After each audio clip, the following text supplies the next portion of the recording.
Hello, all you beautiful book babes. We are continuing our Amy Wright month, and today we'll be reading her exclusive book, Kept by the Kraken. This is one of the few books that isn't on Kindle Unlimited, but if you subscribe to her email, you can get it for free, or just buy it and support an author. It is well worth the purchase if you decide to do that. This has been one of my favorite books. It is shorter than all her other books, but I still loved it all the same. Stay tuned to find out more.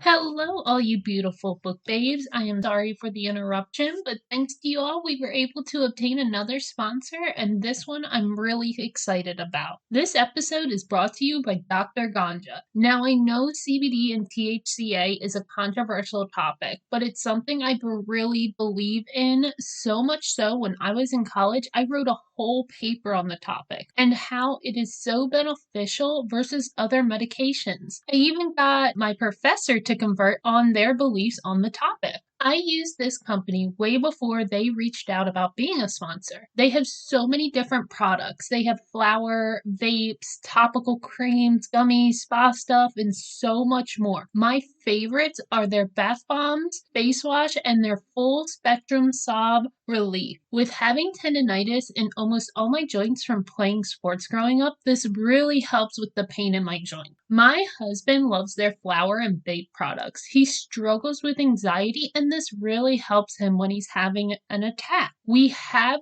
never gotten a product and not fallen in love with it. If you want to take advantage of this, all you have to do is go to Dr. Ganja, so it's DrGanja.com, and then at checkout, use the promo code SMUT, S-M-U-T, for 5% off your order. This is not just a first-time order deal. You can use it whenever you order, which is fantastic. My husband already started using the code. Now, please take advantage of this offer. I think a lot of you will benefit from trying it. And you beautiful book babes, enjoy the rest of the episode. Bye!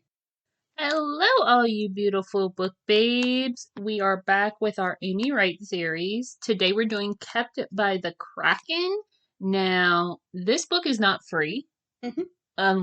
So it's either $2.99 or you can just sign up for her email list and that gives you it free. Okay. So, because I was like, wait, how does it have so many? Why is it on Goodreads if it's an exclusive book? And then I was like, wait, I need to do more research. Yeah.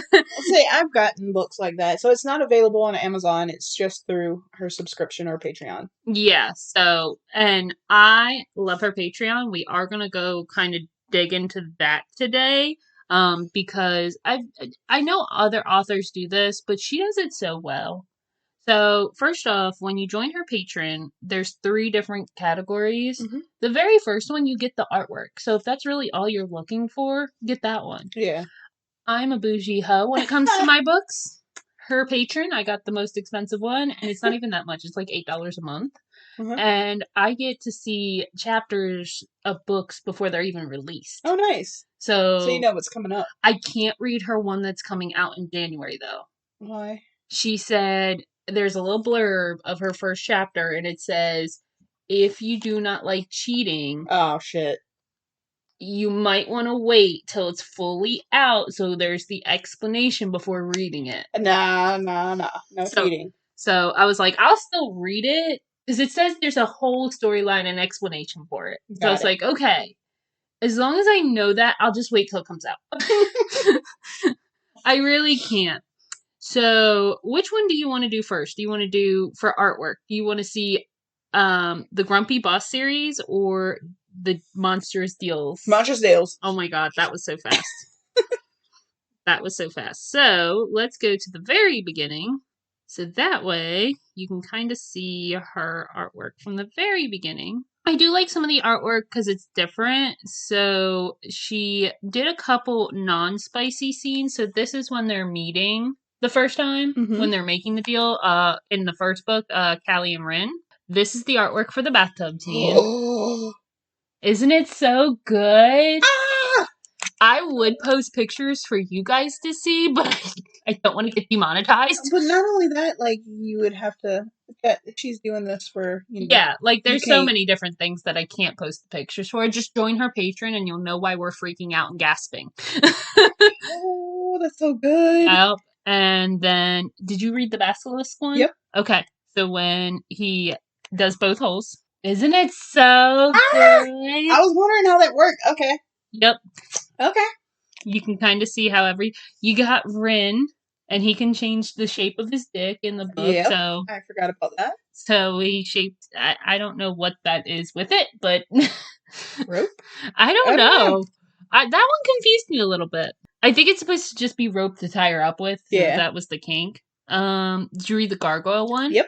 That one's pretty basic. Yeah. So she does the towel and then she does it without the towel because the one with the towel she posts to promote her patron. Yeah. Which I get. Oh my god, the troll one I freaking love.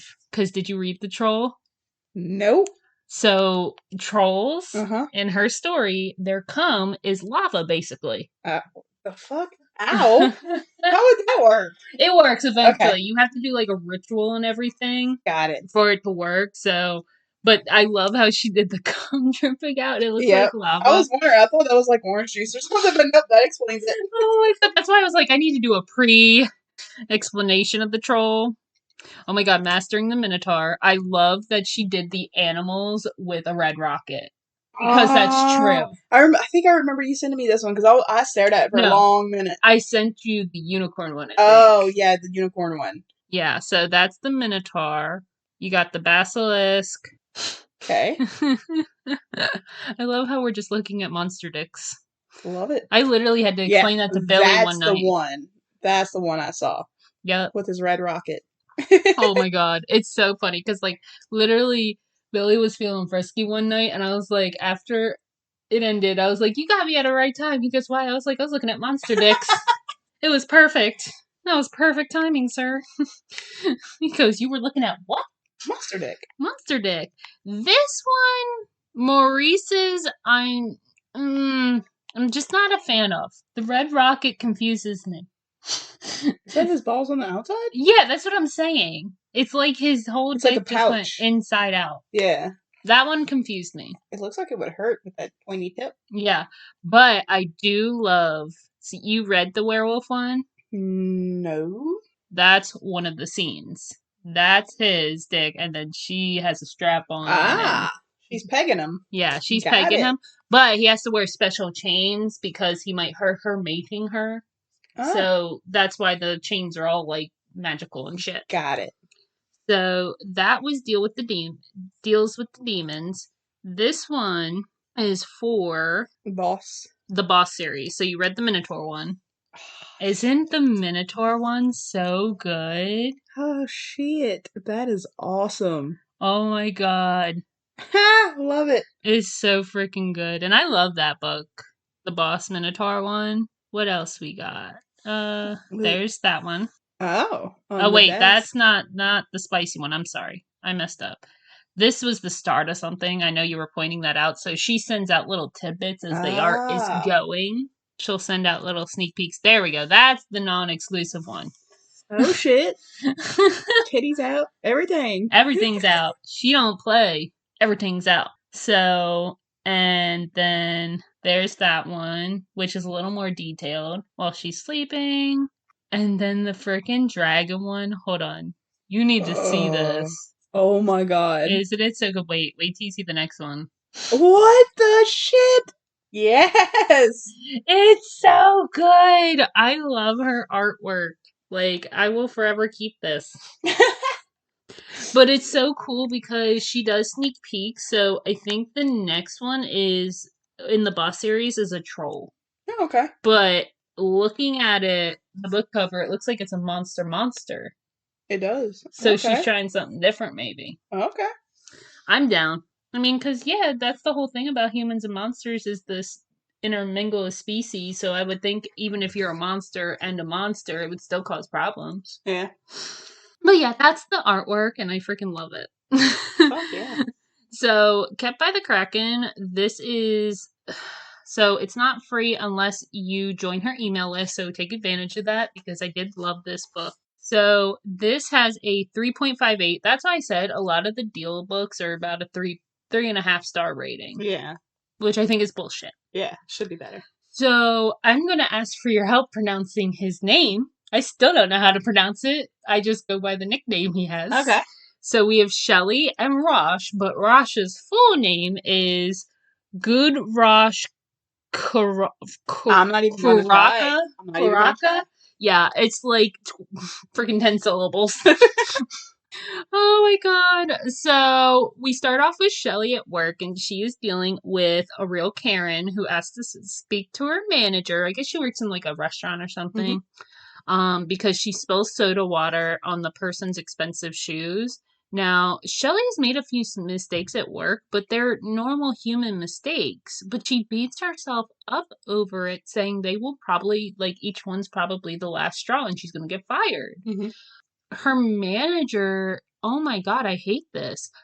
Like, does not even defend her employee, just straight up goes, you can clock out and I'll talk to you in a second. And then when Shelley tries to offer to help, she says, you've done enough. The manager does. Shelley goes back to the break room and checks her phone. Her manager keeps making comments about her being on the phone again.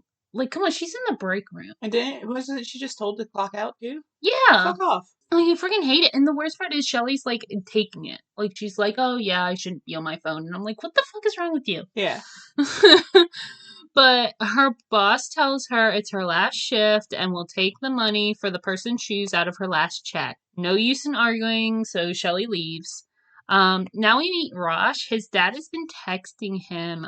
So, wait, hold on, I missed a part. So, when she was checking her phone, the reason why she was checking her phone was because she's behind on rent. And, like, her roommate's like, you need to pay by the end of the week or I'm kicking you out. Gotcha. And now she's just lost her job on top of that. Yeah. So we get Rosh's point of view. His dad has been texting him, begging him to come home for his sister's wedding. He is one of those parents, like, both his parents are really pushy about getting married and starting a family. And, like, so Rosh has been giving every excuse, basically, for, like, saying it's work. That's why he's not finding his mate. But I guess his dad done with that excuse. His dad's like, no, you need to find your mate. Rosh has a perfect plan, though. He is going to find a human woman to bring as a fake date to the wedding. There is just one problem. He booked with Monstrous deals, and the girl that he booked canceled at the last minute. Oh, dang. Yep. Now he has less than 24 hours to find a new girl to take as his fake date. But he knows Monstrous deals might not have anyone that last minute. He is going to try, though, so decides to go for a drink at the Monster Bar. Now, we go back to Shelley, and Shelley is crying on the bench because she's, like, lost her job. She's about to lose her freaking room, her place to stay. So a woman does offer her a handkerchief, and Shelley opens up. Basically, she's just, like, she spills out how she has lost her job and her apartment, but shouldn't be venting to this woman about it. Now, the woman is Sophia, the owner of Monster Steals, and invites her for a cup of tea. Now, if you do not read the other book, Sophia is like an aura. She can predict things. So she tells Shelley to come have tea, and she knows the rest of her day will get better if she does. Because Shelley tries to go, no, I'm fine. And she goes, no, please come have tea, because if we do, you'll feel better. Yeah, she's a clairvoyant. She knows. Yeah, so Shelley is hesitant, but Sophia is just so sweet and genuine that she agrees. While they go in, Sophia apologizes, saying tea might have to wait as they're short-staffed with the bar. Now, Sophia then comes up with a great idea. Shelley just told her she lost her job and Sophia's short-staffed and asked if she would like to help and she will pay her. Shelley doesn't really have an option, so it's like, okay, I'll give it a try.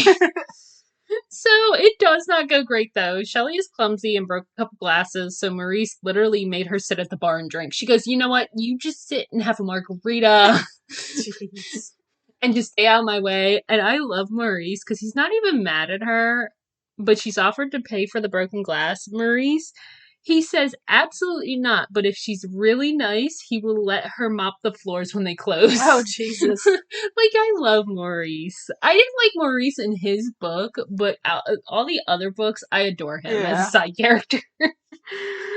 So while she is drinking at the bar, a handsome stranger can tell she's had a bad day like him. He is nice and asks what happened, and she's honest with him. Now, he tells her his problem about finding a date for her wedding seems trivial now that he just found out she lost her job at her home. Mm-hmm. So Maurice jumps in, says Shelley is looking for work, and straight leaves them to go get their drinks. Like, oh, she's looking for work. Bye. She's looking for work. Bye. Oh my god. So Rosh asks if she's really looking for work, and Rosh is actually really attracted to Shelley and does have a hard time keeping his hands to himself, but is a good boy and does. I love how you did that. He's a good boy. He's a good boy, so he does. All he wants to do is transform into his real form and just kind of go to town on her. Yes, please. Yep. Now, she asked what that entails, and he can tell she is pretty drunk and does not he doesn't like doing deals like this. Right. She's incoherent.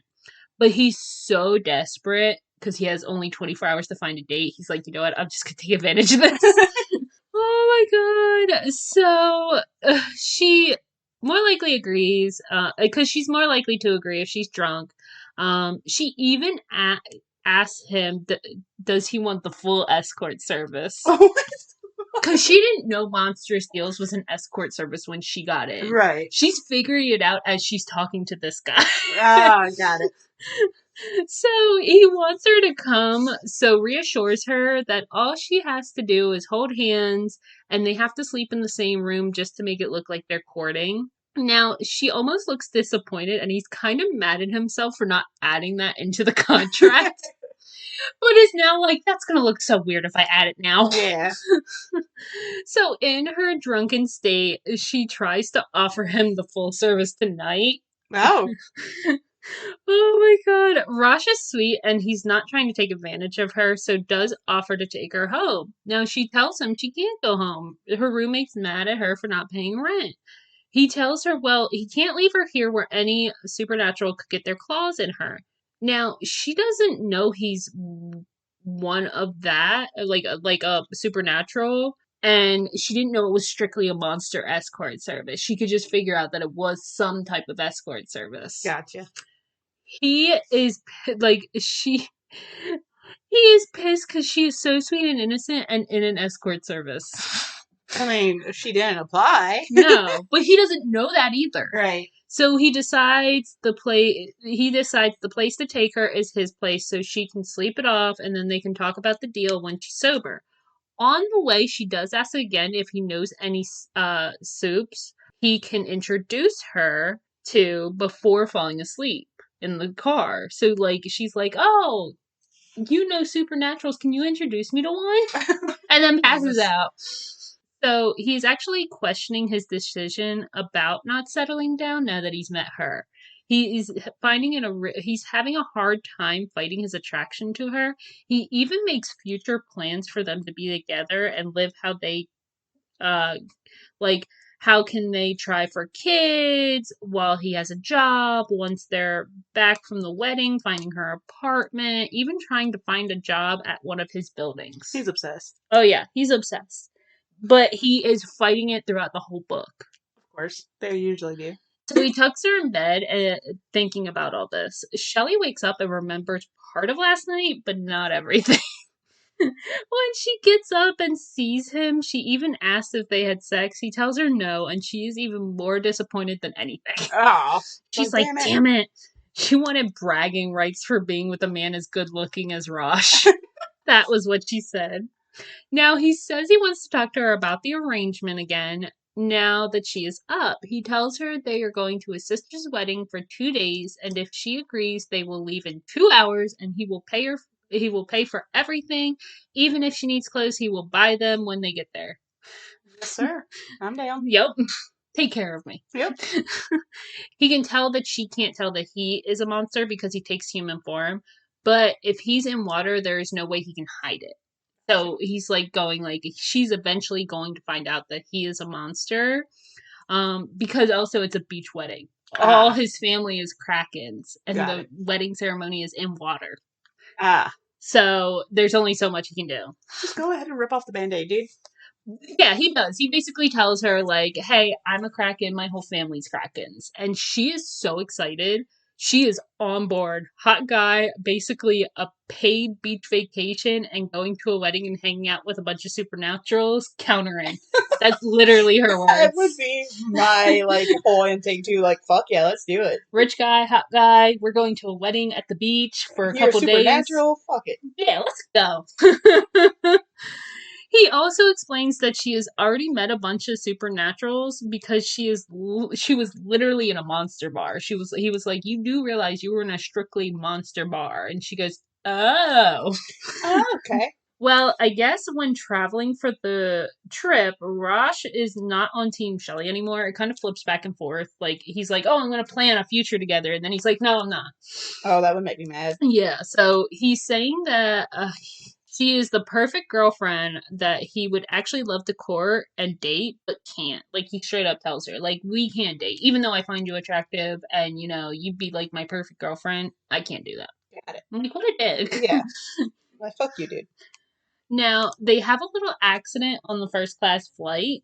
So they were kind of flirting back and forth, and Shelley, being her clumsy self, spills sparkling water on Rosh, which makes him transform. Now, when he transforms, his animal instincts kick in, and he can't really control his 8 tentacles. Oh my god. And I love it because his pants are off. Holy shit, 8 tentacles? 8 Imagine tentacles. what that could do. I know. I need artwork for that. I know! She needs to do artwork on this book stat. Each tentacle holding up an arm, one having a leg, the rest doing whatever. Yeah. So, one sneaks right up Shelley's shirt, like, real quick. Like, he just is like, whoop.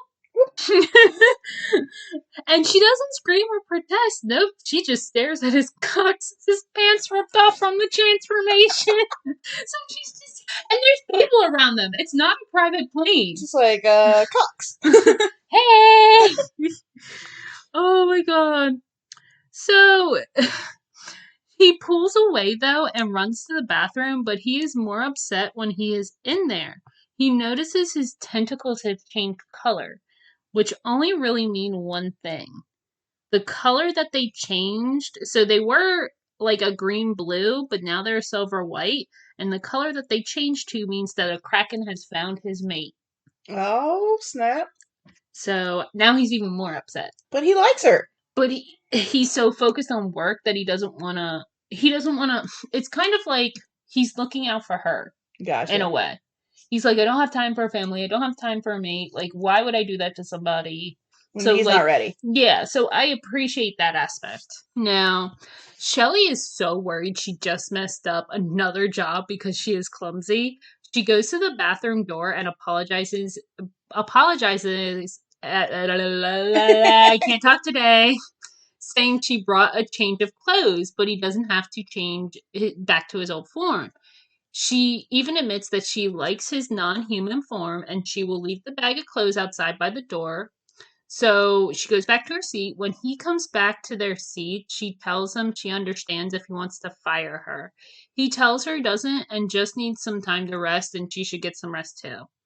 When they finally get to the resort, Rosh avoids Shelley all weekend. Oh, damn. Like, that's not...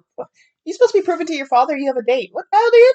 Yep, and won't even look her in the eyes when they do run into each other. Oh, like, geez. Avoids her.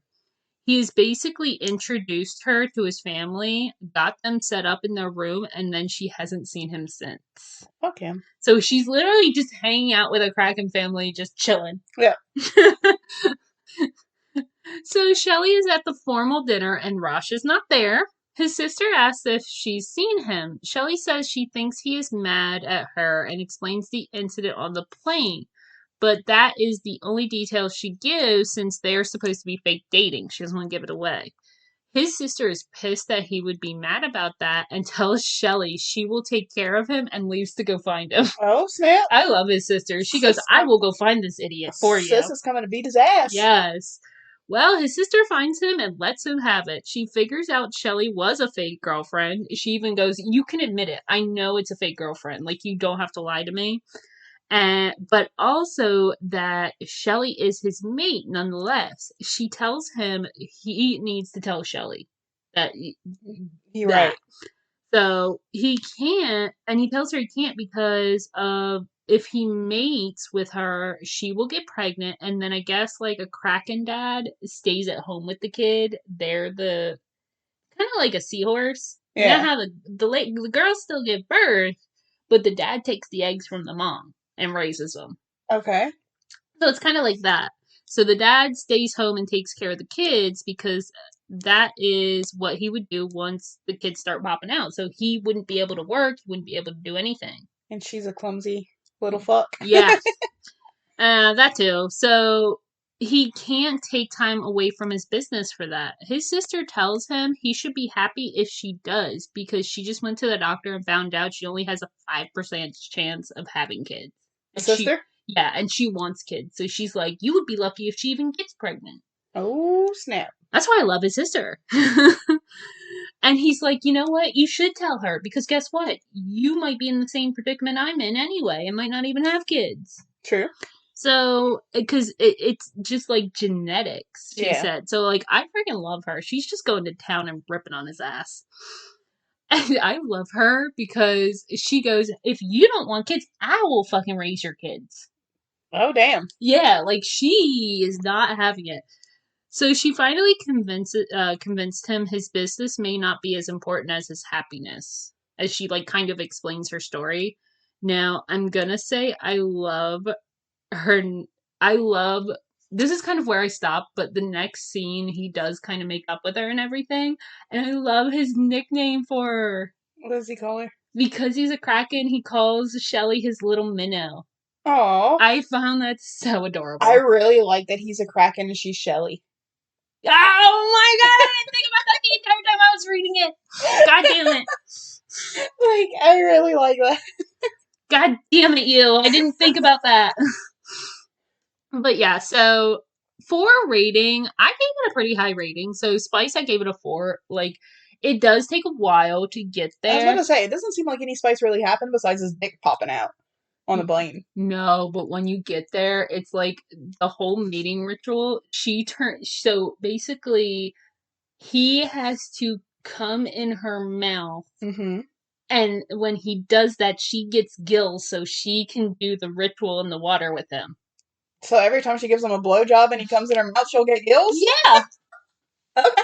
I think that's so freaking cool, and I think that's why I gave the Spice like a freaking 4 because I was like, it's so freaking weird and cool, and plus all the tentacles, like you said. Yeah. When we finally get to the Spice. Yeah, those tentacles better be doing some magic. Yep. Humor, I give it a 4 because like her clumsiness. Then you have Maurice just being like weird. Like it's everything. And his sister. Bye. Oh my god. Emotional, I gave it a 2. World building, I gave it a 2. Just because emotional, I really wasn't that frustrated with anything or anything like that. And world building, we don't really get her backstory about her family. And even with his family, we get some. But not all. But not all of it. Like, what happened with his parents. His parents were the ones freaking out about. Were they even mentioned? No, she met them, but that's about it. Oh, okay. So, Smut the Plot, I did give it a 1 because, like I said, it takes a while to get to it. Yeah.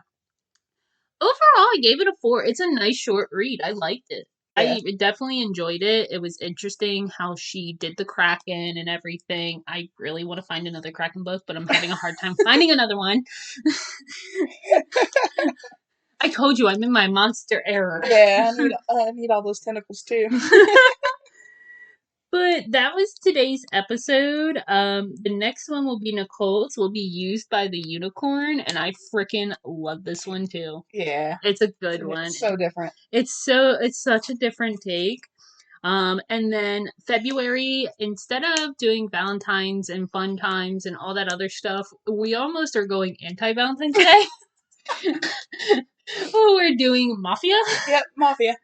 Oh my god. And it's so funny. So, February, we're going to be doing Mafia. And then, we'll go through because Nicole is moving this month, so we're Woo! gonna have to kind of play it by ear with some episodes. Yeah. But, we will get there. And please make sure that you like, comment, subscribe. Make sure you follow us on Spotify or Podbean or wherever you listen to your podcast. Also, make sure to follow us on TikTok. Oh my god, I almost said book talk. TikTok, Instagram, Facebook. I think I said it because I was thinking Facebook and TikTok together. Book talk. Book talk. But I do post a lot on there. I post about Monday through Friday, once a day, every day. I don't know what I'm doing with TikTok. We'll figure that out when we get there. So I'm sure everybody's gonna go through withdrawal. Yeah. I didn't even have a TikTok till you were like, look at book talk. Was, look at the thirst traps. Look at all the freaking blurbs and the sneak peek scenes. Like, that's how I find all my books. But I didn't realize Facebook almost had their own version of book talk, so. But I'm there for the thirst traps now. Yep. I'm not even there for the books. I'm there for the thirst traps. Yep. My husband's always like, what the fuck? Like, that one time, whenever it was the garage people, he was like, if I pulled up to a car shop to get my car serviced and I see a bunch of dudes in nothing but some pants with their shirts off all sweaty, he's like, I'm backing the fuck out and being like, nope. They fucking. Oh, yeah, exactly. But then I was just like, and if I pull up, I'd be like, sup, baby? Hey, you gonna service my vehicle? Hey, you got a service? I think I need service. I can't even. I just love my husband so much. I don't even think that way anymore. I just like to fuck around. Not fuck around with my husband, like joke around with him. Oh, yeah. We make jokes about that, too. Like, there's this one restaurant we go to. This girl, her ass is so big and so juicy. Like, we both are, like, at the table staring at this hostess's ass. Like, right?